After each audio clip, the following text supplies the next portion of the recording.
se connecter. Je commence. Et je vais partager, tu vois. Bonjour tout le monde. Je vais brièvement faire un retour des qu'on a récolté sur le mural le 24 janvier.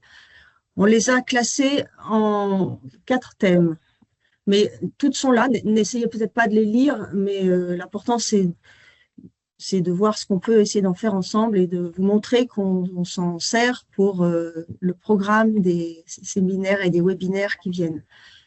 Et, le premier thème, les premiers ensemble de thèmes, c'était des thèmes pratiques, techniques, sur lesquels vous êtes intervenus au fur et à mesure des 3 interventions dont parlait Serena, des interactions entre agriculture et élevage avec des éléments déjà bien connus, et aussi des questions plus nouvelles sur la question, ou des formulations peut-être nouvelles sur la fluidité territoriale ou la fluidité temporelle, mais c'est pas l'objet de...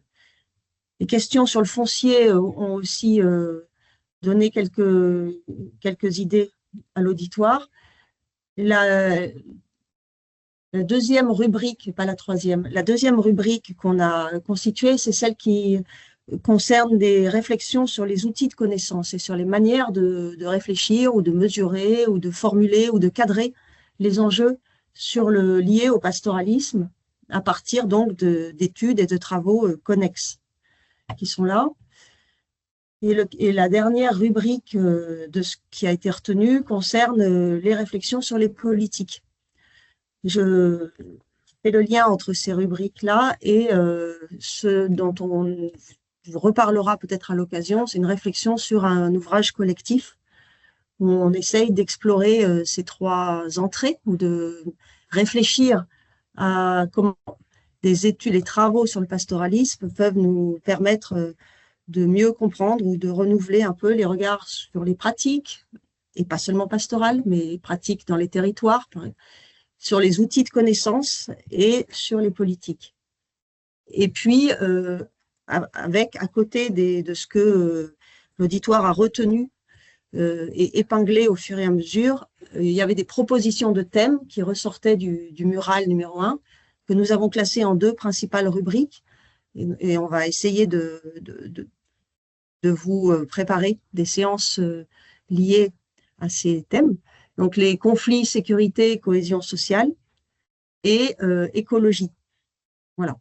Donc, pour aujourd'hui, on va pas les traiter aujourd'hui. Là, la dynamique fait que ça sera plutôt à partir de la prochaine session, du webinaire numéro 3, qui se tiendra normalement le 9 octobre, et les suivants, puisque on espère pouvoir continuer au cours de l'année 2026 à peu près à la même fréquence en vous proposant des thèmes de réagir à ce que vous mettez sur le mural. Donc, vous pourrez continuer aujourd'hui à noter les idées, ce que vous retenez des interventions, les questions que ça vous pose aussi, et merci de les partager, et des propositions, des suggestions de sessions pour les prochaines. Ça ne vous empêche pas naturellement de poser les questions en direct si vous voulez besoin de clarification ou envie de débattre ou envie d'intervenir simplement. Naturellement, n'hésitez pas à lever la main ou à écrire dans le chat, on relaiera après les présentations. Voilà. Je termine ce partage-là et je fais brièvement le point sur les 2 interventions qu'on va écouter aujourd'hui. Ce qu'elles ont en commun, c'est que ce sont des travaux en sciences humaines et sociales, à la différence du premier webinaire et probablement des prochains. Ce qu'elles ont en commun aussi, c'est le contexte, alors en partie burkinabé, de terrain des enquêtes, et Sahel d'une façon plus large, ce qui n'est pas exclusif ou le focus, et on pourra, dans les prochaines interventions, dans les prochains séminaires, aller ailleurs aussi. Et une partie de l'équipe aussi est commune aux deux travaux qui sont présentés. Ce qui est différent, c'est que dans le premier cas, le travaux préparé pour vous aujourd'hui, la présentation préparée par Sarah Mercandali et Pierre Girard, c'est un travail d'économistes et c'est leur vision et leur appropriation des données empiriques et des conceptualisations aussi sur le pastoralisme fait par une autre équipe. Et ça a donné une équipe mixte ou hybride, mais aujourd'hui, on écoute leur vision d'économistes. Dans le deuxième cas, celui que va présenter Sergio, s'il arrive à se connecter, c'est une problématique sur les politiques de protection sociale, vue par certes des pastoralistes et du point de vue des pastoralistes, mais avec un effort de cadrage, de recontextualisation et de conceptualisation, et il justifiera pourquoi et en quoi l'entrée pastoraliste peut donner des idées pour les politiques, sur les politiques de protection sociale, qui sont valables pour les populations paysannes en général. Je m'arrête et je crois que je repartage mon écran parce que je vais manier le PowerPoint pendant que Sarah commence, je crois.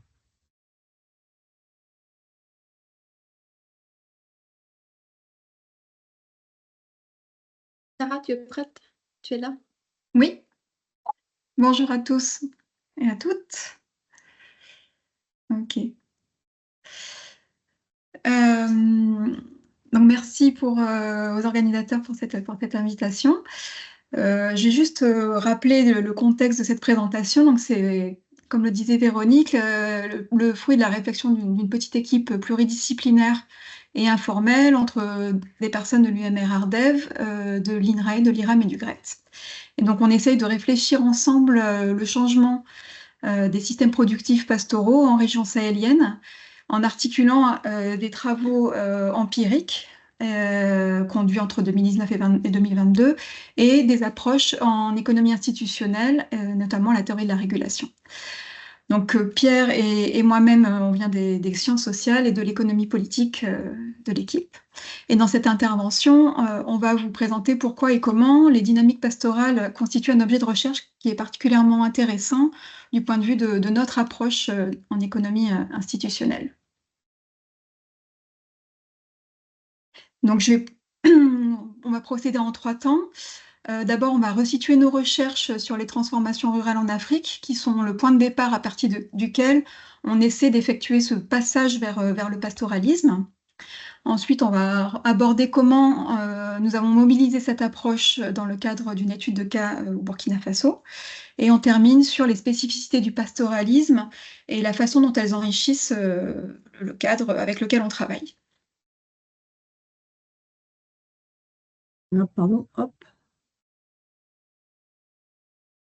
Donc notre point de départ, c'est que depuis 2015, nous menons des travaux sur les transformations des économies rurales en Afrique subsaharienne pour mieux saisir les trajectoires de développement qui sont propres à cette région et pour nourrir la réflexion sur les politiques publiques. Donc de quoi on parle quand on parle de transformation rurale? On aborde ces transformations à travers la singularité à la fois des transitions démographiques et des transitions économiques de l'Afrique subsaharienne, qui remettent en cause le schéma historique de développement qui a été connu dans d'autres régions du monde. En fait, ce schéma dominant, il montre un changement structurel qui est fondé sur des gains de productivité dans l'agriculture, le transfert de population agricole vers les villes, dans l'industrie ou dans d'autres secteurs plus productifs. Mais dans le cas des États africains, ils ont effectivement émergé après les indépendances des années 60, et ils ont été rattrapés assez rapidement par la mondialisation dans les années 80, et qui a institué des relations très asymétriques. Et du fait de ces différences de temporalité et de conditions d'insertion au régime international, on a une trajectoire de développement des pays africains qui est unique à plusieurs égards. D'abord, l'Afrique subsaharienne est la dernière région du monde qui a réalisé sa transition démographique, et c'est une région qui va connaître le plus fort accroissement de population au niveau mondial dans les 40 prochaines années. On parle de 1,4 milliard d'habitants supplémentaires d'ici 2060. Donc ce bonus démographique, c'est à la fois un atout pour le développement de la région, mais c'est aussi un défi pour l'emploi des jeunes et des jeunes actifs à venir. Deuxième point, c'est que cette poussée démographique se fait dans un contexte d'urbanisation rapide, mais qui a lieu sans industrialisation. C'est-à-dire que les villes sont avant tout des lieux de consommation, plus que des lieux d'accès à l'emploi et de production. On a donc aujourd'hui plus de la moitié de la population qui vit encore en milieu rural et qui reste engagée dans l'agriculture familiale, qui est un secteur d'activité central en termes de revenus et d'emploi, mais qui reste insuffisant du fait des conditions asymétriques à la fois de production et d'insertion au marché. Un autre point corollaire de celui-ci, c'est qu'on observe un accroissement de la diversification des activités des ruraux dans l'agriculture et hors agriculture. Et notamment, on voit un recours accru aux migrations économiques circulaires entre les zones rurales où l'agriculture ou le pastoralisme sont pratiqués et un ou plusieurs lieux de travail, sans qu'il y ait de rupture des liens avec ce milieu rural d'origine. Et donc ces dynamiques brouillent la distinction classique rural-urbain et la lecture classique du changement structurel. Et enfin, dernier point, c'est que la région est une des plus impactées par les effets du changement climatique, qui fait effectivement partie intégrante des modalités de transformation rurale en cours. Donc l'ensemble de ces tendances de fond que je viens de résumer souligne d'abord que la voie historique de la transformation structurelle qui est fondée sur l'industrialisation et l'urbanisation n'est pas réplicable en Afrique subsaharienne. Et ensuite, elle souligne les spécificités du travail et des structures productives de l'agriculture familiale qui impliquent une multiplicité de statuts dans le travail indépendant, familial ou salarié, et des rapports sociaux qui ne relèvent pas de l'agriculture capitaliste. Donc pour analyser ces transformations rurales complexes, Pierre et moi avons développé avec d'autres collègues un cadre original en économie institutionnelle. Ce cadre, il est ancré dans la théorie de la régulation, et un point clé de notre contribution théorique, c'est l'adaptation de ce concept, des concepts de la théorie de la régulation pour mieux capter, mieux saisir certaines des caractéristiques essentielles des économies africaines, dans lesquelles les institutions formelles interagissent avec des processus traditionnels et plus ou moins formels, qui sont souvent décisifs pour le changement structurel. Donc, au sein de cette approche, on mobilise le concept de rapport social d'activité. On y reviendra un peu après, de façon très, très concrète. Et donc, juste pour expliquer que ce rapport rend compte des institutions qui sont liées au processus de production, donc l'accès aux ressources productives, au capital ou aux connaissances, et aussi aux institutions qui ont un rôle dans la reproduction socio-économique des ménages ruraux et de leurs travailleurs. Et par ailleurs, le lien entre ce rapport social d'activité et le reste du système économique sont multiples, et c'est un concept qui permet donc de saisir les contradictions à un régime économique d'accumulation, qui permet de conceptualiser les crises et qui permet donc d'envisager la construction d'alternatives dans le temps long. Donc la tentative là pour cette présentation, c'est de voir comment les réalités et les enjeux sociétaux du pastoralisme en zone sahélienne se prêtent à ce cadre et peuvent l'enrichir. Excuse-moi, c'était la première diapo, n'est-ce pas? Oui. D'accord. Je passe à la suivante. Est-ce que tu peux me prévenir quand... Oui, bien sûr. Donc la suivante, s'il te plaît. Donc, en fait, effectivement, les spécificités historiques du pastoralisme et puis la crise multiforme en cours font écho à la démarche et au concept qu'on mobilise dans la théorie de la régulation. Donc, déjà, le pastoralisme, si on le définit comme un mode d'existence spécialisé dans l'élevage mobile sur parcours, qui est capable de valoriser la variabilité imprévisible des conditions environnementales et qui est intégré à la nature et aussi engagé dans des relations avec d'autres modes d'existence. Donc c'est une activité qui n'exclut pas la pratique simultanée de formes diverses d'agriculture, ainsi que d'autres activités économiques et qui ne se limite pas non plus à l'échelle des unités familiales de production. Le pastoralisme renvoie aussi, donc, in fine, à des stratégies socio-économiques qui sont flexibles, qui sont complémentaires et qui coexistent dans les sociétés paysannes, à partir d'interactions complexes au sein et aussi entre groupes socioculturels à l'échelle des territoires qui sont reliés par cette activité pastorale. Et enfin, il applique un rapport particulier au foncier qui est collectif, ouvert et réciproque. Lorsqu'on regarde la façon dont l'avenir du pastoralisme est abordé, la plupart du temps, ces systèmes pastoraux font l'objet de questionnements assez pessimistes, tantôt en lien avec des politiques de modernisation qui sont synonymes de transformation productive et de sédentarisation, tantôt sous l'effet des craintes de leur capacité à subsister ou de leur rôle sur l'environnement, en lien avec les sécheresses. Et si on regarde un peu les trajectoires des politiques d'infrastructure et de santé vétérinaire depuis le milieu du XXe siècle, on voit qu'elles ont largement modifié l'environnement socioproductif des populations pastorales, qui ont en retour pratiqué un usage assez opportuniste des territoires et des formes d'évitement des contraintes de l'État. Qui sont donc ces contraintes qui sont fondées sur ce référentiel sédentariste et centralisé. Et donc aujourd'hui, avec la pression agricole et démographique sur les ressources, mais aussi l'exposition aux crises et à la multilocalisation des activités, ces stratégies d'évitement sont de moins en moins la réponse et l'option, et les populations pastorales expriment un besoin très fort de reconnaissance publique de leurs droits productifs et aussi citoyens. Donc en réalité, on a une crise pastorale à la fois interne et externe, qui pose la question des conditions de reproduction de ces systèmes et de leur rapport à l'action de l'État. Donc ici, ce qu'on va détailler à partir d'un cas précis, on propose donc que ce cadre conceptuel du rapport social d'activité peut aider à contribuer à la réflexion sur la déstabilisation en cours des systèmes pastoraux et sur les conditions d'émergence de formes productives à venir. La slide suivante. Donc voilà, comment ces travaux sur le pastoralisme, notamment au Burkina Faso, permettent de mobiliser cette approche institutionnelle. Je vais donner quelques éléments d'ancrage empirique. On a choisi donc cette étude qui s'appelle Jeunes Pasteurs, qui a été menée par nos collègues en 2021 dans 3 régions du Burkina Faso, dans 16 sites.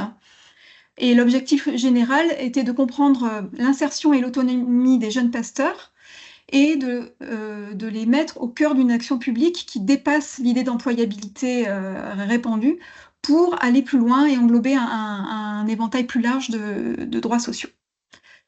Les données, elles ont été produites en combinant à la fois des questionnaires auprès de familles pastorales, des entretiens avec des personnes ressources, des dires d'experts, et il y avait aussi comme matériel une analyse de la situation institutionnelle au Burkina Faso, qui présentait les politiques de soutien, les dispositifs formels et informels auxquels la jeunesse pastorale avait accès.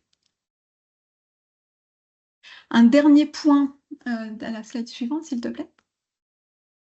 Un dernier point important à souligner, c'est que cette étude Jeunes Pasteurs a été a fait le choix d'une entrée privilégiée par la jeunesse et par les trajectoires d'insertion professionnelle, et aussi avec une attention au rôle des migrations vers les villes. Alors, il se trouve que c'est vraiment un focus commun dans les travaux antérieurs sur le rapport social d'activité qu'on a mené Pierre et moi, et dans lesquels la jeunesse est au cœur de la conceptualisation du changement. Donc ça nous permet de nous reposer sur une définition de la jeunesse qu'on conçoit comme une période de transition entre l'enfance et l'âge adulte, c'est-à-dire entre la dépendance et une relative autonomie.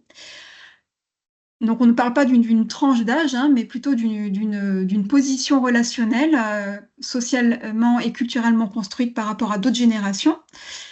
Et cet accès au statut adulte, elle suppose l'accès à des attributs et à des ressources qui vont donner des compétences sociales et un pouvoir de prise de parole. Donc sur cette base, dans le travail qui va être présenté, on postule que cette période de jeunesse, c'est un révélateur des changements, dans le sens où elle est porteuse de changements institutionnels à travers les nouvelles règles propres à chacune des générations. Voilà. Et je vais laisser la parole à Pierre pour vous faire l'illustration du cas jeune pasteur. Ouais, merci Sarah. Vous avez encore Donc, 2-3 minutes, Pierre. ça va aller, ok. Non, mais comme là, l'idée, c'est un peu d'illustrer justement comment est-ce qu'on a mobilisé ce fameux rapport social d'activité euh, pour regarder le pastoralisme. Alors nous, on n'est pas spécialiste du pastoralisme du tout, donc c'est peut-être la partie avec laquelle aussi on est le moins à l'aise, disons, et on parle aussi sous contrôle un peu des collègues avec qui on a travaillé. Mais pour faire simple, s'intéresser un peu justement à l'avenir de ces sociétés pastorales, ça invite à regarder, comme a déjà dit Sarah, comment les rapports sociaux et politiques qui régissent l'organisation des processus de production et de reproduction des moyens d'existence de ces sociétés-là évoluent dans le temps. Et le rapport social d'activité identifie cinq finalement grandes dimensions qu'on a adapté au pastoralisme et donc ce qu'on retrouvait en fait dans les dimensions de la production des systèmes pastoraux, c'est tout ce qui va être l'accès au pâturage, à l'eau et aux droits fonciers, donc ce qui a trait au rapport des ressources. Le rapport au capital qui est en fait celui du rapport et de la propriété du bétail dans les sociétés pastorales. Le rapport au savoir, qui est celui plutôt des connaissances pastorales qui sont complexes et intégrées, mais aussi donc tout ce qui est savoir vraiment pastoraux, mais aussi la scolarité et l'accès à l'éducation pour les enfants de ces familles. La quatrième dimension et la cinquième dimension qui ont attrait à la manière dont en fait ces systèmes peuvent se reproduire ils peuvent se reproduire à travers deux dimensions. C'est la manière dont est redistribuée la valeur qui est créée par ces systèmes-là. Donc, il peut passer par une rétribution des travailleurs familiaux, une rétribution de travailleurs salariés, notamment les bouviers, en fait, qui sont de plus en plus salariés, mais aussi la manière dont les familles pastorales sont intégrées, enfin, dont les produits pastoraux sont intégrés au marché, à travers quel type de marché ils accèdent, ce qui régit en fait la manière dont est distribuée la valeur. Et puis la dernière dimension qui est celle de la manière dont les gens, ces familles, ces économies en fait assurent les modalités de la prévoyance collective, c'est-à-dire comment est-ce qu'ils se prémunissent en fait contre les risques de la vie qui sont pas forcément très attendus, comme des décès, des invalidités, des problèmes de santé divers. Et donc, ce qu'on a dans les sociétés pastorales, historiquement, c'est qu'on a une gestion un peu endogène, justement, de ces risques et de ces incertitudes, avec un accès aux services et interventions publiques qui reste relativement limité. Donc ça, c'est un peu notre grille, si vous voulez, d'analyse du rapport social d'activité qu'on a adapté un peu, enfin, qu'on a ajusté quelque part au pastoralisme.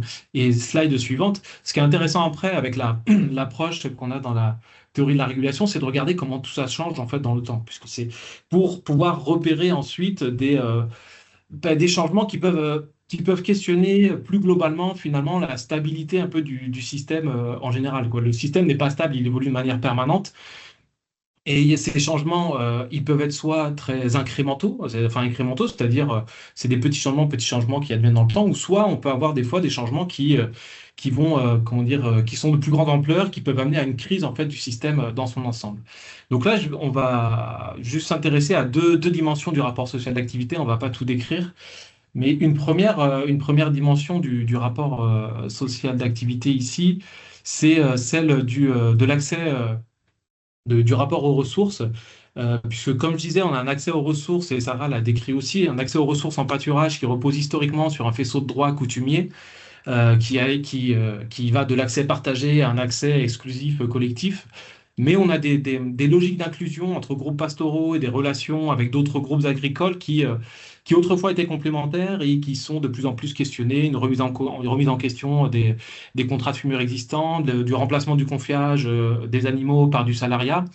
Et tout ça s'affaiblit en fait au profit de modes d'accès aux ressources qui est de plus en plus compétitif. Parce qu'on a une raréfaction des pâturages, parce qu'on a des concurrences aussi avec d'autres types d'usages des pâturages, des permis d'exploitation de l'or par exemple, ou bien des concessions privées de chasse.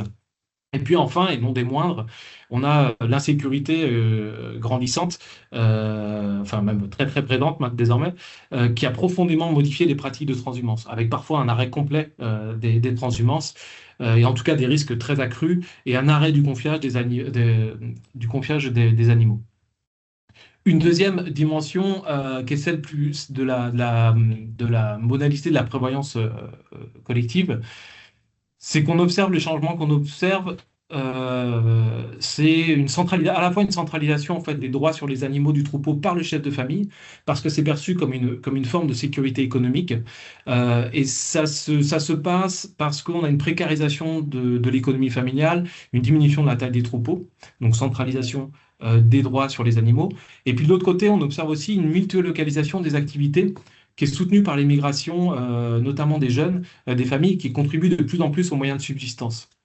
Donc, autrement dit, quelque part, on a cette sécurisation, comment dire, cette prévoyance collective ne passe plus seulement par le troupeau et la simple accumulation d'un troupeau, mais bien par la diversification de revenus, de la mobilité et voilà.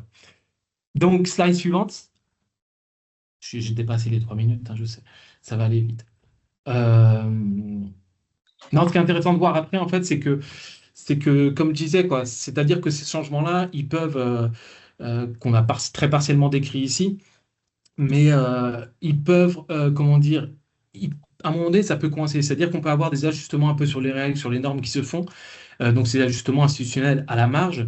Mais à un moment donné, ça peut coincer et on peut avoir des conflits qui nécessitent de remettre un petit peu à plat finalement les règles existantes. Et c'est ce qu'on appelle dans la théorie de la régulation un peu la recherche de ce nouveau compromis institutionnalisé, quoi. C'est-à-dire qu'on remet un petit peu à plat les règles, notamment par exemple d'utilisation des ressources foncières. Et cette remise à plat, ben, elle se fait dans un contexte où on a des rapports de force qui existent entre différents acteurs sur les territoires qui doivent à un moment donné se mettre d'accord, mais ça ne veut pas dire qu'ils se mettent d'accord dans la joie non plus. Et tout ça peut, et aussi, en fait, ce compromis, à un moment donné, et une cristallisation de rapports de force existantes. Je vais Elle est là, mais un je petit sais peu pas plus où elle est vite. là tout de suite. Euh, voilà. Donc, qu'est-ce que ça... J'en viens à la dernière slide parce qu'on est peut-être un petit peu long. Comment les spécificités du rapport social, enfin du pastoralisme, pardon, ont enrichi notre cadre d'analyse? Ils l'ont enrichi à deux niveaux. Premièrement, sur des ajustements du rapport social d'activité, des nouveaux ajustements.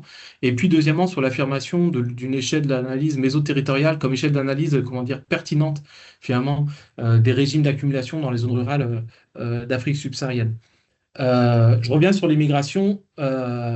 On a décrit assez brièvement, mais que dans l'immigration de jeunes pasteurs, qui, outre les transhumances, hein, l'immigration en ville, notamment des jeunes pasteurs, qui peuvent être perçus et vus comme une stratégie qui devient constituante du rapport social d'activité, dans le sens où finalement elle constitue de plus en plus une ressource pour les familles pastorales. C'est une stratégie de reproduction dont la mobilisation par les familles repose sur des institutions à l'échelle des familles, mais aussi des territoires. Et donc, cette mobilité des individus peut ensuite agir sur différentes institutions du rapport social d'activité, en contournant des règles d'accès au foncier, en s'autonomisant, en permettant d'acquérir des revenus hors de la famille, en renforçant ou en transformant les circuits de la protection sociale. Deuxièmement, c'est ce que ça apporte, en fait, enfin, ce que le pastoralisme a apporté au cadre sur lequel on avait travaillé, c'est cette relation à l'environnement, à la nature, parce que le pastoralisme, c'est un socio-écosystème, un système socio-écologique par nature, si je puis dire. C'est-à-dire que séparer le social et écologique n'est pas vraiment possible finalement en pratique. C'est des systèmes productifs qui sont très dépendants de la nature, peut-être encore plus que l'agriculture, sur laquelle qui était notre point de départ, parce que l'agriculture, il y a peut-être plus de possibilités en fait de mettre en valeur le milieu, de l'artificialiser pour et donc une relation à la nature qui nous semble un peu différente. Et c'est vrai que la théorie de la régulation et l'approche qu'on a mobilisée, nos cadres qu'on a mobilisés, on n'avait pas forcément initialement pensé cette intégration de l'écologie, de l'environnement. Et il nous semble que ce serait quelque chose, enfin, c'est là réellement un peu un apport d'intégrer ce rapport à la nature, à l'environnement, dans le rapport social d'activité. Et enfin, voilà, c'est le fait d'insister, là aussi, ça confirme en fait déjà des choses qu'on faisait, mais le fait de travailler à cette échelle méso et territoriale pour appréhender finalement des dynamiques, des dynamiques de création d'activités et d'accumulation à ces échelles-là. Donc en guise de conclusion, oui, il nous semble intéressant, important de revenir un peu sur la démarche et comment ça s'est fait, parce qu'au départ, on était des économistes, une sociologue, un anthropologue, une géographe, si je ne me trompe pas, et Ce qui est intéressant, c'est qu'on ne parlait pas exactement le même langage. Évidemment, chacun vient un peu de sa discipline, mais il me semble qu'on a pu trouver assez facilement un point commun dans nos postures, et c'est ce qui a fait qu'on a pu travailler ensemble.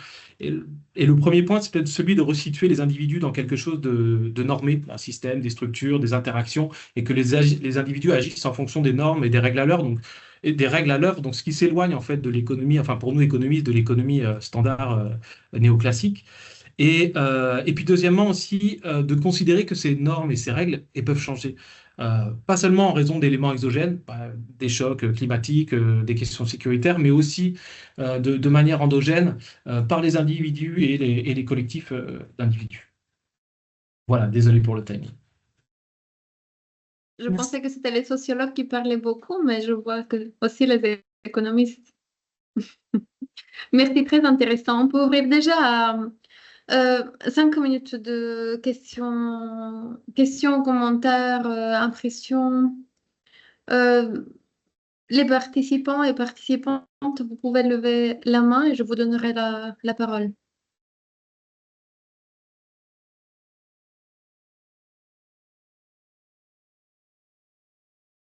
Se faire aussi via le chat ou voilà. Ok. Alors, Amadi, je vous donne la parole. Je vous demande juste d'être concis et pas plus d'une minute. Merci. Bonjour, est-ce que vous me recevez là? Oui, oui, on vous entend bien. Merci. Donc, moi, je m'appelle Amadi Mohamed Abba. Je suis agro-pasteur de la région, surtout de Tombouctou, mais actuellement, je suis beaucoup plus vers les camps de réfugiés en Mauritanie. Vous savez très bien que c'est une zone un peu en crise, donc avec un mouvement très intensif des éleveurs vers la Mauritanie, des éleveurs de la région ouest de Tombouctou vers la Mauritanie.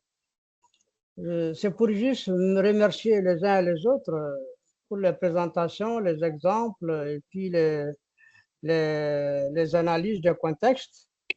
Le pastoralisme dans notre région sahélienne, surtout la partie ouest de Tombouctou jusqu'à la partie nord-est, jusqu'à la région de Gao-Menaka, sur toute cette bande jusqu'à Mauritanie, le pastoralisme est en déclin. Il est carrément en déclin sous les effets conjugués du changement climatique, les sécheresses, aussi bien que la crise cyclique, les conflits, les rébellions, l'insécurité. Nous vivons vraiment dans des contextes où nous perdons de plus en plus confiance à ce système. Ce système, il est complètement dévalorisé aujourd'hui parce que la population, malgré toutes ces tentatives d'adaptation, elle est complètement déboussolonnée, donc elle ne sait même plus quoi faire si ce n'est aller vivre dans les camps de réfugiés. Les gens ont perdu complètement la confiance dans ce système du fait de l'instabilité provoquée par les facteurs conjugués. Si je prends par exemple en 2023, ces dernières années, c'est surtout l'insécurité qui a beaucoup fait fuir les populations, faire perdre l'espoir. En 2023, la pluviométrie a été très mauvaise dans la région de Tombouctou-Ouest jusqu'à Mauritanie avec une moyenne annuelle environ 190 mm. Ça a provoqué carrément un manque de pâturage de mai jusqu'en juillet. C'est la période où le bétail a beaucoup besoin de pâturage, mais il n'y en avait pas. Ça a provoqué une destruction du bétail. Ceci était accompagné aussi d'une peur grandissante provoquant l'afflux des réfugiés vers la Mauritanie et le bétail. Donc, et en 2024, paradoxalement, la saison pluviométrique a été très bonne avec 300 mm moyennement tombés sur la région, avec beaucoup de pâturages, des inondations qui ont provoqué la destruction des cultures, le déplacement des populations, beaucoup de pâturages actuellement aujourd'hui, mais il n'y a plus de bétail. Le peu de bétail qui est resté, il est parti en Mauritanie. Il n'y a plus de troupeaux dans la partie ouest de la région de Tombouctou et au nord. Ça se compte au bout des doigts. Il n'y a plus de bétail. Et vraiment, c'est une situation qu'il faut beaucoup analyser, diagnostiquer et voir comment trouver des solutions pour essayer de redonner confiance aux populations, même si c'est à partir des camps de réfugiés, parce que jusqu'à présent, les populations ne sont pas convaincues de pouvoir rester, si vous voulez, dans des camps de réfugiés. Elles préfèrent toujours aller faire leur petit élevage, transhumer un peu, même si ce n'est pas tellement rassurant. Voilà ce que je voulais dire. C'est une situation vraiment de crise catastrophique à laquelle il est temps de réfléchir et trouver des solutions. Merci beaucoup. Merci beaucoup, Amadi. Vous soulevez en fait une question importante, le fait que le pastoralisme, c'est un système soumis à des chocs de manière... Enfin, les chocs représentent la règle et pas l'exception. Et donc, voilà, les régimes d'accumulation, est-ce qu'ils sont prêts à faire face à... Est-ce qu'ils sont flexibles pour faire face à ces chocs réguliers? S'il n'y a pas d'autres mains levées, je laisse la... On a une question dans le chat de Nabil Aznaoui sur la mobilité, qui est présentée comme un facteur de réduction des risques essentiellement, et avec la question suivante, est-ce qu'elle ne peut pas être dans certains cas considérée comme une source de nouveaux risques également? Sarah et Pierre, on vous laisse réagir. Tu veux aller, Sarah, sur mobilité peut-être? Oui, merci Je serai beaucoup sur pour le choc. les interventions. Oui, tout à fait. La mobilité, effectivement, dans les études qu'on a menées qui mobilisent ce cadre d'analyse, on voit bien qu'il y a deux dynamiques, il y a deux chemins possibles. Soit, effectivement, elles vont d'une part détruire les institutions et les règles un peu traditionnelles ou les règles établies, mais elles ne vont pas permettre de proposer quelque chose qui tient suffisamment la route pour créer un nouveau cadre institutionnel fonctionnel. Et dans ce cas-là, on peut effectivement avoir des situations où l'entrée en mobilité va créer des ruptures, de la décapitalisation et des trappes à pauvreté. Ça, c'est quelque chose qui est aussi observé. Le message que nous, on essaye de porter ici, c'est surtout que c'est une réalité de la plupart des familles rurales, qu'elles soient agricoles, agro-pastorales ou pastorales. Cette mobilité fait vraiment partie des stratégies socio-économiques et il faut la prendre en compte, et c'est quelque chose qui n'est pas suffisamment visible dans les politiques publiques de façon générale. Donc l'accompagner effectivement quand elle est source de déstructuration ou quand elle est au contraire source de nouvelles règles, de nouveaux schémas de fonctionnement, notamment appuyer les marchés du travail à différentes échelles, peut permettre de supporter l'activité pastorale de façon un peu plus à l'échelle, quoi. Voilà. Et c'est quelque chose qui est vraiment très segmenté dans les politiques publiques et qui n'apparaît pas, dans le soutien à ces secteurs-là.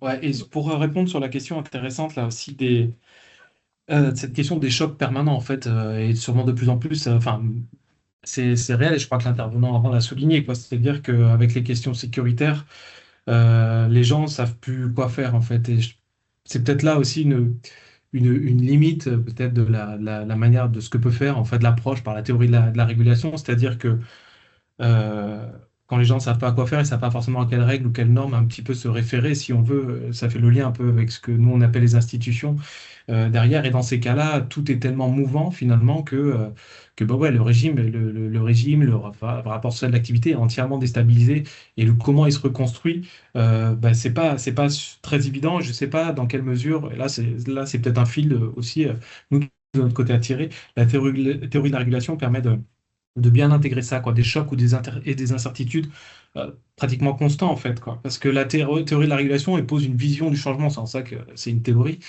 qui est celle de l'alternance, en gros, de phases de croissance ou d'accumulation, disons, des sociétés et de phases de crise, quoi. Et que c'est dans les crises qu'on a la redéfinition de nouvelles règles, de nouvelles choses qui enclenchent, en fait, une nouvelle phase d'accumulation de ça. Sauf que là, il semble bien qu'on soit dans une période de crise. Et dans cette période de crise, comment est-ce que on perçoit difficilement, mal, je sais pas, je connais pas assez bien le contexte, mais comment est-ce qu'on peut retomber quelque part sur une nouvelle phase d'accumulation. Enfin, quand je dis accumulation, c'est pas accumulation pour accumulation, mais en tout cas une phase de génération d'activité et de quelque chose de plus régulier. Donc, ouais, question des chocs, je pense que c'est un truc, un fil à tirer vraiment qui peut être très intéressant. Et je peux peut-être juste aussi réagir là-dessus. C'est vrai que le cas d'étude là qu'on a essayé de documenter, c'est une étude de cas qui date de 2020-21. Et depuis, Oui. les choses se sont clairement dégradées. Et on est dans une situation caractérisée. Voilà, c'est vraiment une crise avant tout politico-sécuritaire, on va dire. Et c'est vrai que nous, on n'a jamais travaillé sur des contextes voilà, effectivement, une crise sécuritaire aussi forte, c'est complètement nouveau. Enfin, est-ce que c'est adapté ou pas? C'est vrai que c'est une vraie question aussi. Merci beaucoup du coup pour ces retours, ces réactions. Alors, est-ce qu'on prend quelques minutes quand même pour essayer de compléter le mural? Parce que je vois l'heure qui passe et maintenant que Sergio a réussi à se connecter, il ne faudrait pas non plus qu'on mette tout le monde en retard voilà, dans la suite de vos activités de la journée. Est-ce qu'on fait ça? On prend quelques minutes, Serena, pour compléter le mural ou... Oui, c'est ça. On a 4 minutes Ok. et 11 secondes. Le temps d'une chanson de Salif Keita. Parfait.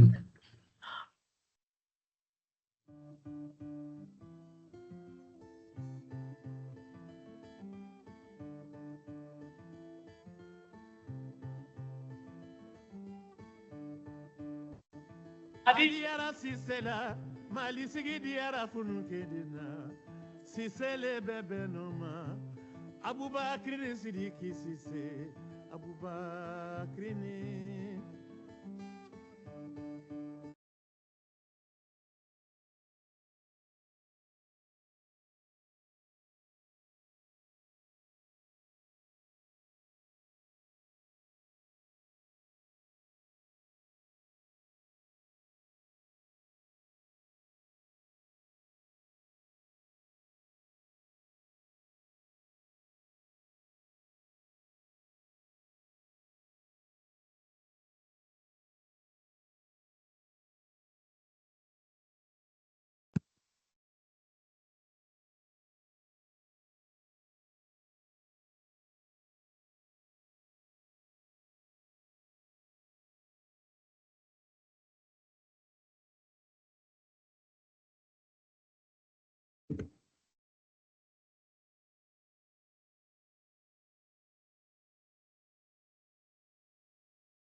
Vous m'entendez? Allô? Oui, on t'entend, Sergio. Ah, moi je Dans vous ai... 2 minutes. Normal ou... Non, très bien. On t'entend bien. Donc, oui, pardon, je suis déconnecté, du coup, je reviens comme ça. C'est bon, On n'y est pas encore. Ah, ok, pardon, je suis perdu.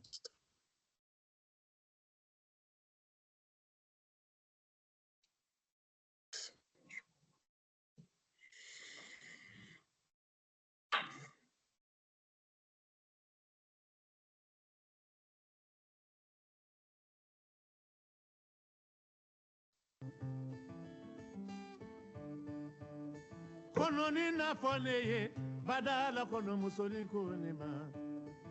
Kono da fonema, badala kono musoni konema. Ako duya da jabalemi, duya manoko feu, feu, feu.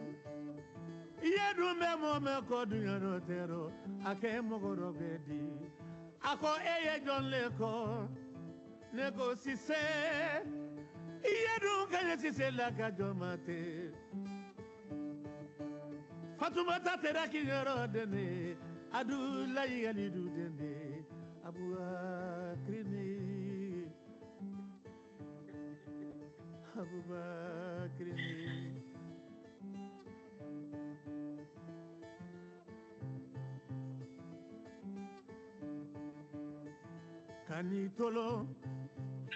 Kanitolo barikadena. Buba talita filani nyole. Aboubakrini Sidiki Cissé. Aboubakrini. Aboubakrini. Aboubakrini. Aboubakrini. Aboubakrini.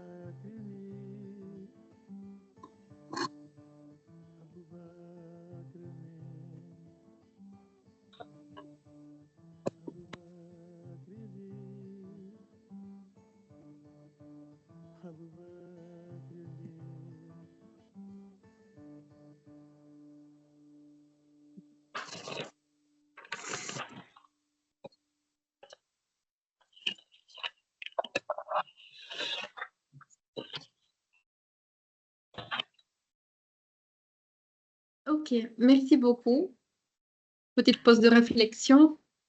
On peut entamer maintenant la deuxième intervention qui va être présentée par Sergio Magnani, qui est socio-anthropologue et qui va présenter sur les systèmes de protection sociale en Afrique subsaharienne.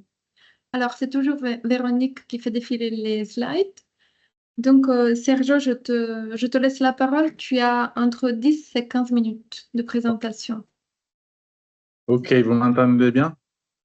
Oui. Oui. Ok, super. Merci beaucoup. En fait, je suis Sergio Magnani, socio-anthropologue associé à l'UMR Sens. Je vais vous présenter ce travail. Bah, tu peux passer la slide. Je vais vous présenter ce travail qu'on a réalisé il y a quelques années avec Véronique Ancé.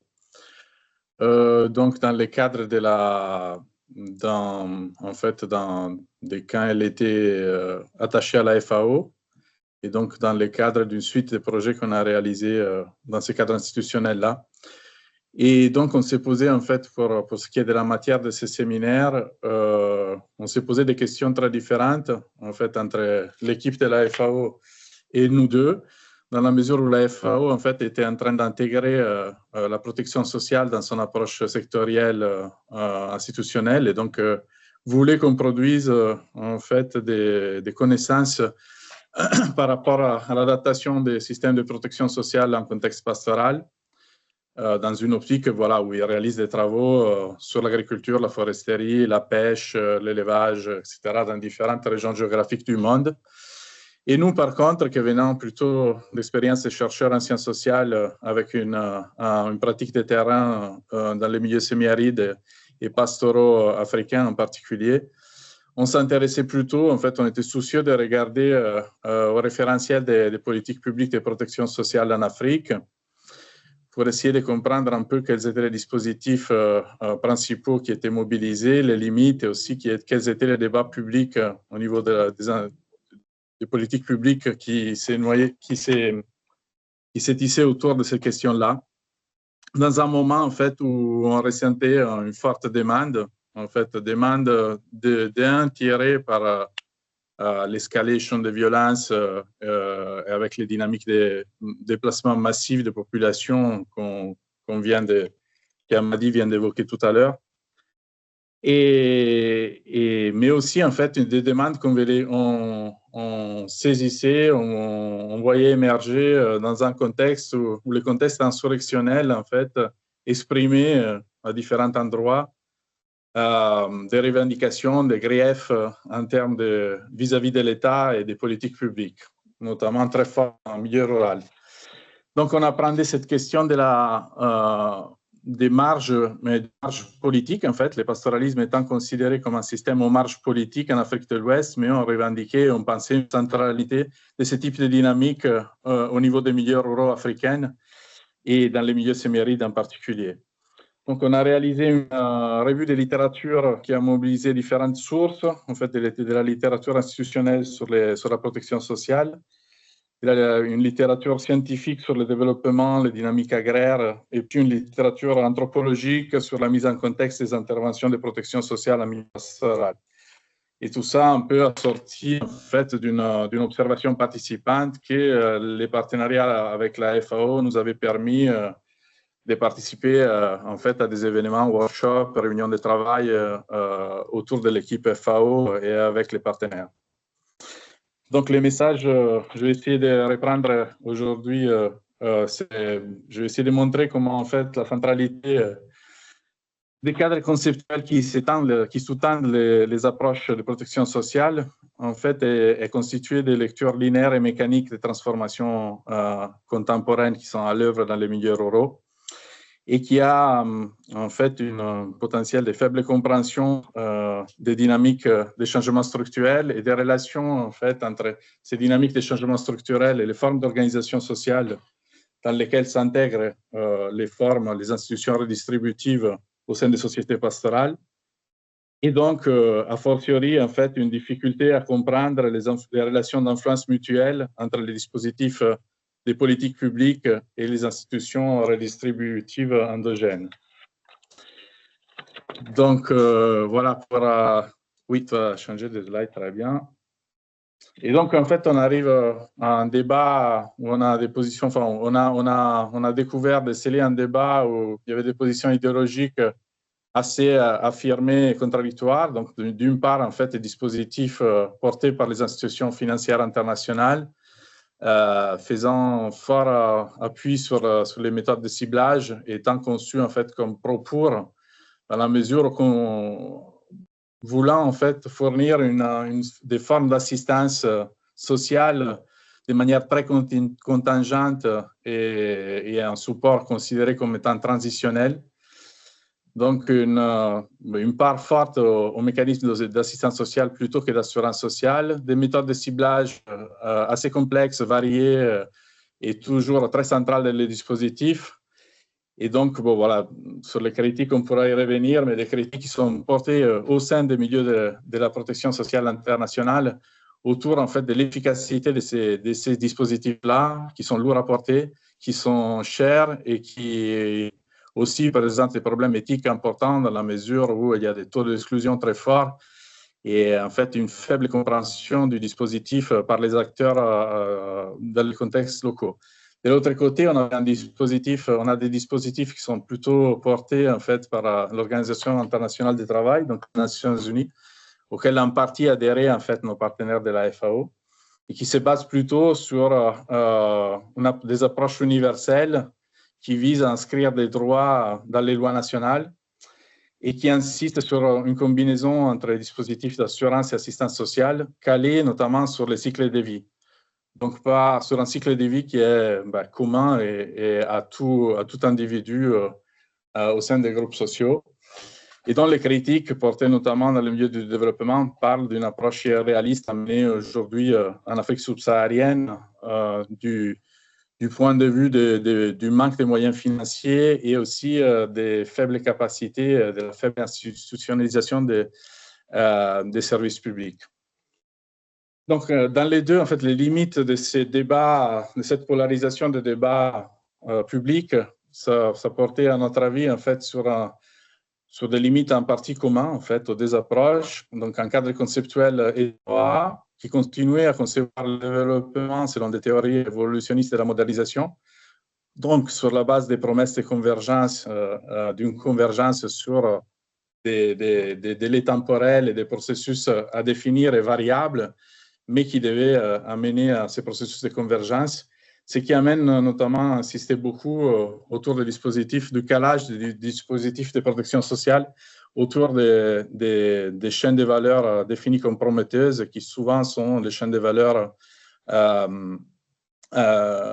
calées sur l'agriculture d'exportation, que ce soit historique ou alors celle plus récente. On a des visions, en fait, les deux visions qui étaient portées vis-à-vis de l'État en Afrique, donc étaient des visions décontextualisées. Donc, d'une part, on avait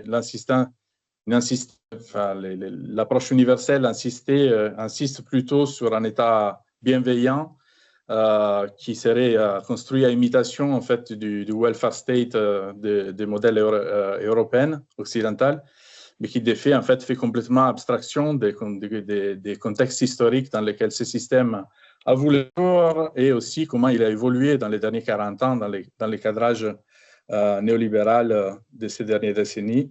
De l'autre côté, en fait, une vision de l'État, l'État, bon, là j'ai mis failli, c'est un peu exagéré, un peu fort comme expression, en fait, une formule de l'État léger, incapable, structurellement incapable de porter des dispositifs plus institutionnels, de travailler sur des leviers de fiscalité et donc devant en fait promouvoir ce type d'approche plutôt contingent. Et bien, hors du viseur de toutes ces différentes approches, il y avait les dynamiques économiques qui se tissent autour des inégalités, qui sont mouvantes et leurs déterminants. La question de l'informalité de l'emploi, qui en Afrique subsaharienne, c'est la condition de travail de loin la plus répandue. Et donc, il rend difficile de penser, en fait, des arrangements redistributifs dans le cadre du travail salarié, ce qui a été le cas, en fait, dans les pays occidentaux. Donc, tu peux changer de slide, s'il te plaît. Ah, désolé, j'ai un écran tout petit, mais... Alors, et là, en fait, j'essaie de... Alors, la question de vous parler un peu des institutions redistributives pastorales dans le cadre des processus de changement social qui sont à l'œuvre. Donc, en fait, ces institutions, pourquoi ça? Parce que ces institutions ont été très populaires, très à la mode, en fait, dans le milieu de la protection sociale internationale, qui, en fait, les identifiaient un peu comme des sources d'égalitarisme, de solidarité communautaire sur lesquelles les dispositifs de protection sociale pouvaient se greffer. Donc, par exemple, la zakat donc les personnes étaient très intéressées à ce type d'institution pour pouvoir en faire une sorte de cheville ouvrière et pouvoir transmettre, faire passer l'aide à travers de ces institutions. Donc, globalement, en fait, on avait des logiques plutôt de cooptation qui identifient en fait ces institutions de manière statique, peu dynamique, et qui peinaient à comprendre en fait que ces institutions sont socio-économiques, sociopolitiques. Elles dépendent d'un contexte plus large, qu'elles sont absolument dynamiques et flexibles et s'adaptent au contexte en question. Donc, on a les changements structurels à l'œuvre. Bon, j'ai entendu peu, mais Pierre en a déjà parlé tout à l'heure un peu. Mais grosso modo, on assiste dans les dernières 3-4 décennies. Donc, ce n'est pas des processus qu'on peut lier uniquement directement à la crise politique, mais plutôt le chemin inverse, en fait, essayer de comprendre les crises sociopolitiques actuelles et les insurrections qui les caractérisent, hein, en fait, dans les Sahel central en particulier. Dans ce contexte-là, donc on a un cadrage néolibéral des politiques publiques, agricoles, on peut y revenir, commerciales, foncières et environnementales, ce qui est quand même largement à l'origine des dynamiques d'enclosure des espaces et des ressources gérés autrefois de manière collective. Et donc, une dynamique de course à la terre qui prend forme et qui s'ancre davantage, y compris dans les milieux semi-arides ouest-africains et est-africains, qui étaient autrefois considérés comme des marges, mais qui aujourd'hui sont quand même au centre des dynamiques économiques assez importantes. On l'a vu pour les questions par exemple, d'exploitation minière, mais aussi autour de la conservation de l'environnement. Aujourd'hui, il y a des débats sur la séquestration carbone. Et on pourrait dire autre chose. Mais donc, toutes ces dynamiques d'enclosure, en fait, qui déstructurent très fortement les relations entre agriculture et pastoralisme, et elles sont portées, en fait, par une pluralité d'acteurs qui interviennent à différentes échelles et qui s'ancrent aussi au niveau local. Donc, on a globalement, en fait, une dynamique de concentration des moyens de production et d'accroissement des inégalités, y compris au sein des groupes pastoraux. Donc, il y a des minorités dont assez souvent on peut situer les autorités coutumières, par exemple, qui ont en fait les moyens de pouvoir profiter des opportunités qui s'ouvrent, au détriment, par contre, d'une majorité des populations qui, elles vont pâtir de ces dynamiques d'enclosure et dont toutes les relations sociopolitiques aux autres groupes sociaux professionnelle, mais aussi la relation à l'environnement est globalement mise à mal. Donc, si on peut voir ça un peu au niveau des institutions redistributives pastorales, donc qui sont très axées historiquement en fait sur les partages et la circulation sociale du bétail, mais aussi sur différentes formes de dons et d'assistance en main-d'œuvre, des dons en nature ou en numéraire. On sait qu'aujourd'hui, tout ça, ça se monétarise énormément. Mais globalement, en fait, la littérature montre à la fois en Afrique de l'Ouest et en Afrique de l'Est qu'on a une baisse des prestations, des dons et d'assistance dans un contexte de paupérisation généralisée, mais qu'on a aussi en fait un rétrécissement assez important de la circulation sociale du bétail, qui est lié en partie au fait qu'il y a une marchandisation des facteurs de production. Donc, en fait, pour produire, on a un accès payant à l'eau, au pâturage, on a un accès, on a un recours structurel aux intrants alimentaires, par exemple, ce qui en fait engendre des coûts monétaires qui justifient un contrôle plus serré sur les troupeaux en soi, qui donc circulent moins au sein des groupes sociaux élargis et se limitent plutôt à l'échelle de la famille élargie. Et donc, ces rétrécissements correspondent aussi en fait à un moindre besoin de réciprocité et de coopération dans des cadres, dans des contextes où en fait les familles les plus aisées, elles peuvent recourir et donc avoir en fait un accès acheter en fait un accès aux ressources pour leur bétail et aussi un accès à la main d'œuvre. Donc elles ont de moins en moins besoin en fait des liens de réciprocité et donc toutes les institutions qui régissaient ces circuits-là en fait changent de fonction en fait et d'orientation et deviennent de moins en moins. Enfin, il y a une érosion du potentiel coopératif de ces institutions. Et donc, on a, voilà, après la question de l'influence mutuelle entre dispositifs publics et institutions locales, pour laquelle, quand même, est requis des études empiriques plutôt que, en fait, une appréhension comme des fonds statistiques. On peut changer la slide, s'il vous plaît. Sergio, il faudrait pas tarder à conclure dans quelques minutes. Il y a combien? C'était déjà 15 minutes. Ah, ok. Bon, écoute, saute la prochaine. Tiens, vas-y à la prochaine. Tu peux changer? Ah oui, pardon. Moi, je ne vois pas. Ok. C'est pas moi, mais c'est Véronique qui peut changer. Je vais globalement sauter, mais on a travaillé aussi sur des dispositifs de cash transfert qui sont très puissants et développés en Afrique de l'Est. Bon, je pourrais y revenir sur la question, sur la phase plutôt débat et questions. Et donc, passer juste aux conclusions. Où en fait, on arrive à des conclusions qui, ça nous amène plutôt donc en dehors du pastoralisme en soi, en fait, et qui sont des conclusions beaucoup plus larges, ce qui est un peu l'objectif du séminaire. Donc, de sortir un peu des postures idéologiques autour des instruments de protection sociale, par exemple, autour du cash transfert, oui, cash transfert, non, mais plutôt, en fait, c'est concentrer sur la manière dont des cadres structurants sont construits autour de ces dispositifs, et ces dispositifs, ils sont intégrés dans ces cadres. Donc, des questions d'accès plutôt non discrétionnaires, qui soient compréhensibles, en fait, pour les populations locales, et aussi qui correspondent qui soient aussi légitimes, qui correspondent à des idées, en fait, de ce qui est juste, et ce qui est possible, quelles sont les limites, en fait, autour de la redistribution localement située.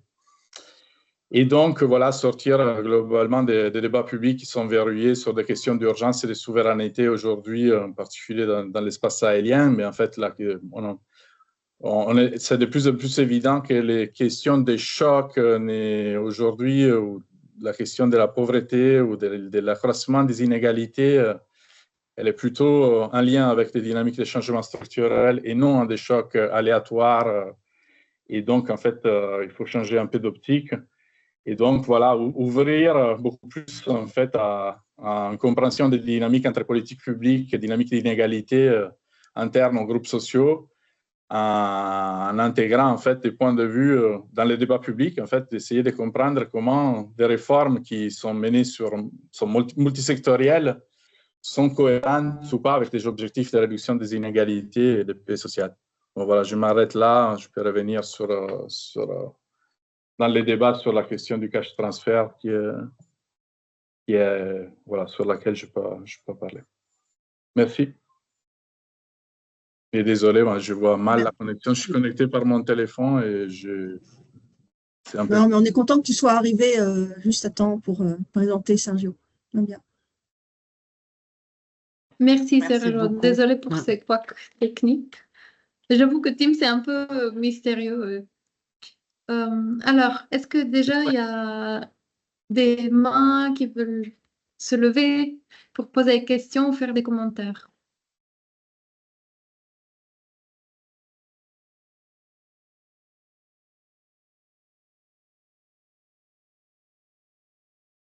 Alors, vous pouvez aussi poser des questions sur le chat. Alors, Je crois que... Monsieur Abba, je vois que vous levez la main. J'espère que ça ne va pas vous vexer, mais puisque vous avez déjà posé une question, on va prendre celle d'après. Et après, s'il y a le temps, je vous donne la parole. Ça vous va? Donc, je donne la parole à Dr Abdelkader.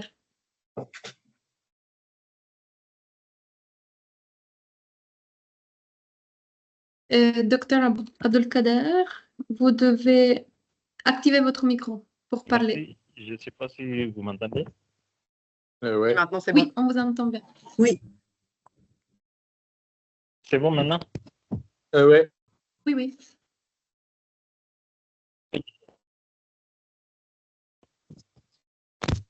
Vous pouvez y aller. Merci beaucoup pour l'organisation de ce séminaire, même si, comme l'a dit Sergio, là, la connexion, surtout avec Teams, c'est pas facile. Et je voudrais, bon, c'est presque des commentaires hein, que je voudrais faire. Donc, je suis Dr Abdelkader, enseignant au département de géographie à l'université de Niamey.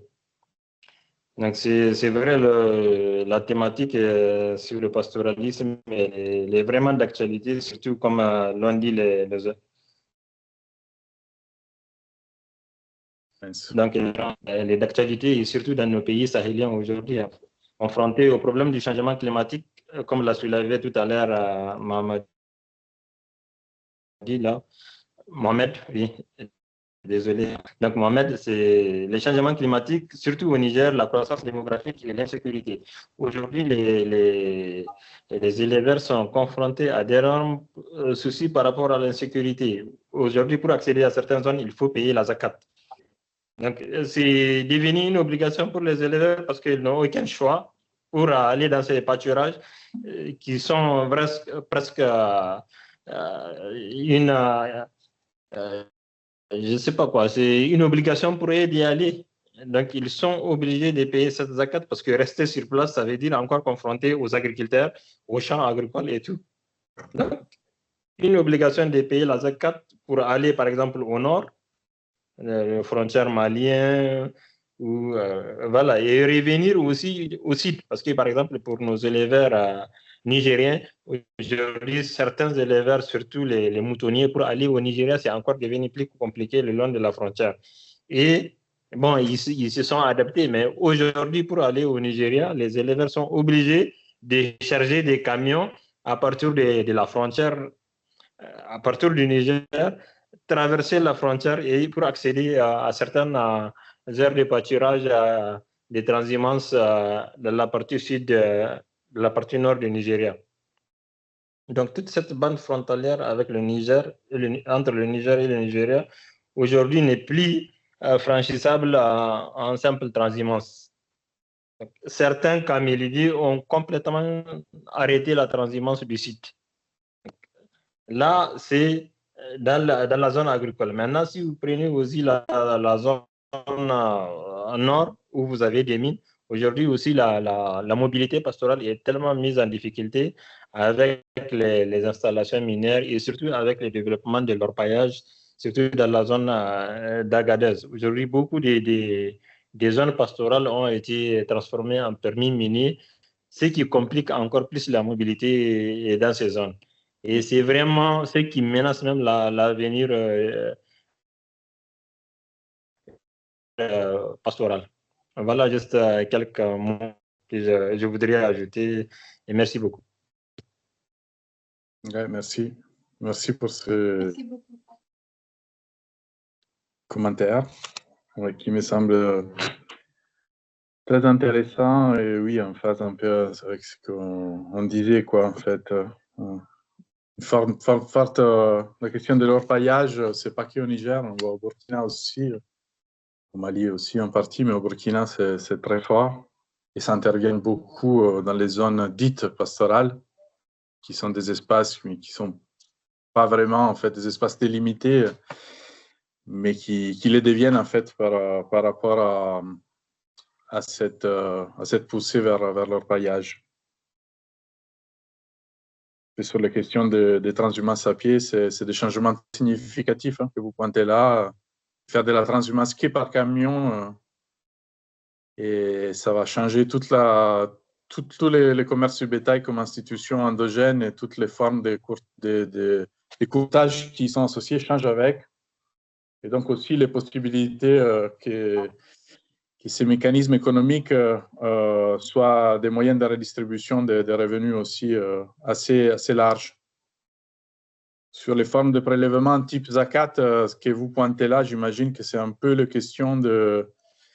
on voit effectivement cette question-là revenir souvent dans les accords entre groupes insurgés, notamment de matrices, disons, djihadistes ou religieuses, mais pas que, autour des nouvelles formes de prélèvements que les éleveurs sont obligés de payer. Donc, sachant que c'est effectivement pas unique, que ouais, c'est des contraintes, mais aussi des possibilités, selon ce qu'on voit.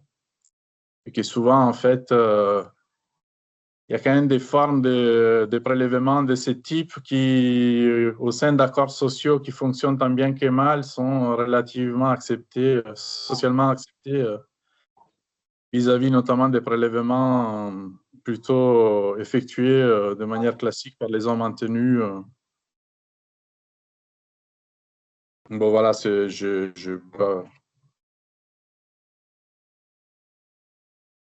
voilà. Merci en tout cas. Merci, Sergio. Amadi, je vous donne la parole. Vous avez 1 minute, pas plus. Ça vous va? Il faut activer votre micro.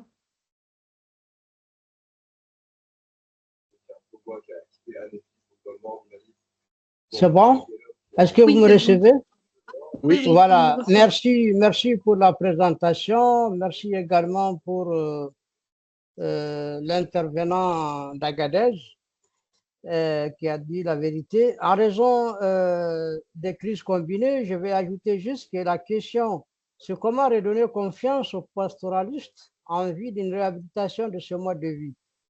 Parce que le pastoralisme, c'est une tradition, c'est un mode de vie des populations, un système, un support socio-économique dynamique avec des moyens de subsistance des populations qui pratiquent le pastoralisme.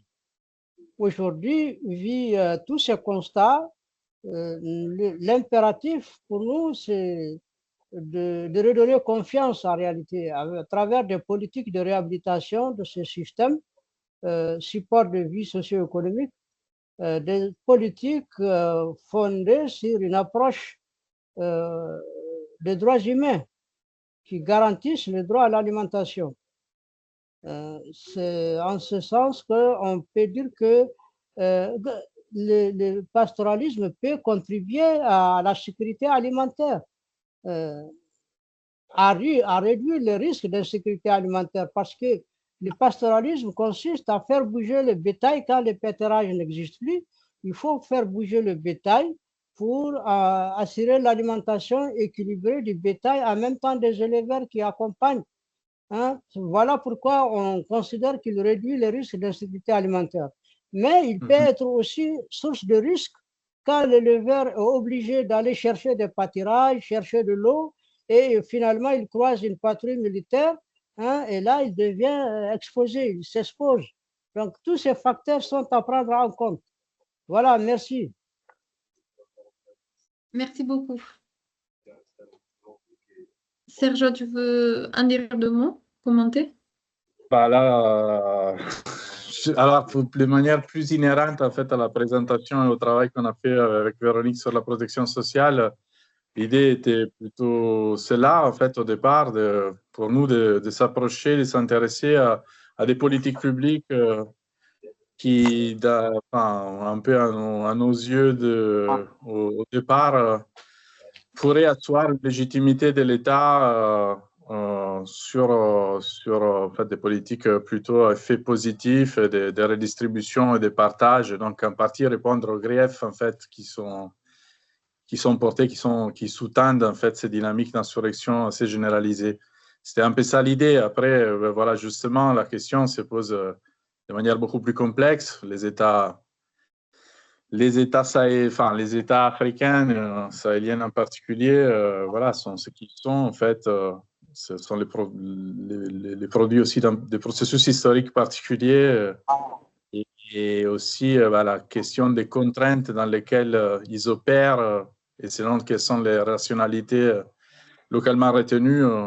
Ça amène quand même à justifier qu'on prenne en compte les cadrages très forts et importants des institutions de développement en tant que productrices et bailleurs de politiques publiques dans ce jeu de réciprocité-là. Mais encore une fois, en fait, ce qui permet peut-être de répondre un peu à la question du séminaire, c'est que certes, les populations pastorales sont particulièrement, disons, en marge de ce processus, mais bon, ce qui ressort des résultats montre très bien qu'en fait, il faut peut-être lire ces dynamiques d'inégalité et des griefs politiques plutôt par une entrée entre groupes sociaux, classes, entre gouvernants et gouvernés, entre aisés et démunis. C'est transversal en fait aux paysanneries ouest-africaines, ce qu'on dit là. Et y compris au sein des populations pastorales, il y a des groupes qui sont grands gagnants de cette situation-là. Voilà ce que je peux dire. Et tu as introduit d'ailleurs un sujet, le sujet des inégalités croissantes en milieu pastoral, donc non seulement entre communautés pasteurs et autres communautés, mais aussi au sein des communautés pastorales, à cause de l'intervention de facteurs externes, de politiques inadaptées et tout ça. Mais disons que tout change en même temps. Voilà, on ne peut plus, je pense, au jour d'aujourd'hui, penser uniquement que les autorités coutumières soient un vecteur de... Enfin, voilà. Ce qui sont, par exemple, les autorités... Ce que ça vaut pour les institutions redistributives pastorales, la manière dont elles changent, dont elles fonctionnent dans des contextes économiques changeants, on peut aussi les penser pour les autorités, pour les institutions politiques. Et c'est là toute la finesse, peut-être, sur ce qu'on discutait avec Pierre avant, la question de ces processus de réinstitutionnalisation qui sont à l'œuvre aujourd'hui et qui demandent d'être compris, quoi, et investigués de manière le plus possible empirique, quoi. D'accord. On a dépassé un peu le temps de 8 minutes. Donc, Sergio, je te remercie encore une fois et je donne la parole à Véronique pour qu'elle fasse une petite conclusion de ce webinaire. Véro? Oui, merci. Ce sera bref. Simplement en reliant les deux présentations et les deux interventions qu'on a entendues, on lira aussi ce qui est sur le mural après, mais on voit que ces deux présentations nous proposent des clés, ou en tout cas les cherchent, pour ouvrir des débats sur les transformations sociales, agricoles au sens large, paysannes, et aussi sur les discuter, et qu'elles le font en mettant le lien démontré entre les aspects écologiques et sociaux, l'ont dit Sarah et Pierre, les processus de réinstitutionnalisation, de transformation, d'instrumentalisation des institutions, comme l'a dit Sergio, et qui a fait un zoom sur ces institutions comme normes. Après que Sarah et Pierre nous les aient présentées aussi comme des vecteurs de compromis, de stabilité. Et on a apprécié les rappels très actuels des deux intervenants du Mali et du Niger, qui nous rappellent que le contexte actuel de grands chocs, de grandes crises, de fermeture d'espace vient percuter, pas tant les modèles d'analyse, mais percuter alors les conditions de vie et les conditions de stabilité déjà largement absentes, quoi. Donc ça nous rappelle en tout cas de dénaturaliser les choses, encore une fois, et de montrer que le foncier, les aspects écologiques, les aspects sociaux, les relations sociales renvoient aussi à des processus politiques, à des processus de gouvernance et à des arrangements, et que tout n'est pas à mettre sous un seul chapeau de crise climatique ou de hausse démographique ou de pression sur les ressources, quoi. On vous remercie beaucoup pour les informations que vous aurez pu mettre ou les idées que vous aurez pu coller sur le mural. On va conclure aujourd'hui parce qu'on a dépassé de 40 minutes l'horaire, mais on est content d'avoir pu écouter les deux présentations. Merci beaucoup à vous trois et à vous tous. On était 36 tout à l'heure connectés. On vous donne rendez-vous en ayant attentivement vos propositions le 9 octobre pour une séance qui sera plus écologique, avec des intervenants, en tout cas au moins un écologue, et dont on vous avertira à la rentrée au plus tard, quoi. À moins que Claire, tu veuilles en dire quelques mots. Mais non, pour l'instant, à ce stade, ça suffit. On confirmera la date et les thématiques. Prochaine session le 9 octobre, et on a toujours nos adresses mail si vous voulez, si vous avez raté le mural et que vous voulez nous écrire pour nous communiquer vos propositions, vos interrogations. Merci beaucoup à tous. Merci beaucoup et à la prochaine. Merci à vous. Merci.